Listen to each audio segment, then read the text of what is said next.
தலையிடக்கூடாது.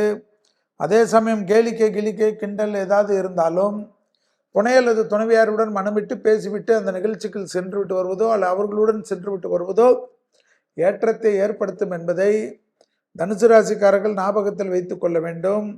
நவகிரகத்தில் இருக்கக்கூடிய புதன் வழிபாடு, புதன் பிரீத்தி செய்து கொள்வதும், கோயில்களில் நடைபெறக்கூடிய அன்னதானத்தில் உங்களால் முடிந்த கைங்கரியங்கள் செய்வதும் பெரிய அளவுக்கு அதிர்ஷ்டத்தையும் பெரிய அளவுக்கு நம்பிக்கையும் பெரிய அளவு ஏற்றத்தையும் பெறக்கூடிய ராசிக்காரர்கள் தனுசு ராசிக்காரர்கள்.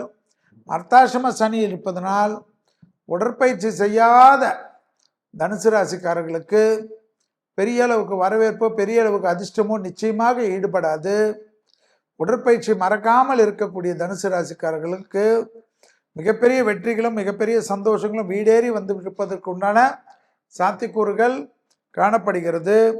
வார்த்தைகளில் மட்டும் நிதானத்துடன் இருக்கக்கூடிய, தை மாதம் முழுவதும் வார்த்தைகளில் கவனமாக இருப்பதும், பேப்பர் போடுகிறேன், அதை செய்கிறேன், இதை செய்கிறேன் என்று ஒரு பெரிய லாங் கேப் கொடுப்பதை தவிர்த்து கொள்ளக்கூடிய தனுசு ராசிக்காரர்கள் பெரும் வெற்றியும் பெரும் சந்தோஷத்தையும் பெரும் ஏற்றத்தையும் பெறக்கூடியவர்களாக காணப்படுவதும், லாபமும் அனுகூலமும் சந்தோஷமும் ஏற்றமும் காணப்படக்கூடிய கண்டிப்பாக தனுசு ராசிக்காரர்கள் எடுத்த காரியத்திலெல்லாம் இந்த 2026ஆம் ஆண்டு படிப்படியாக உங்களுக்கு மிகப்பெரிய கௌரவத்தை, பிள்ளைகள் விஷயத்தில் அனுகூலத்தை, பிள்ளைகள் விஷயத்தில் மிகப்பெரிய ஏற்றத்தையும் பெற்றுத்தரும்.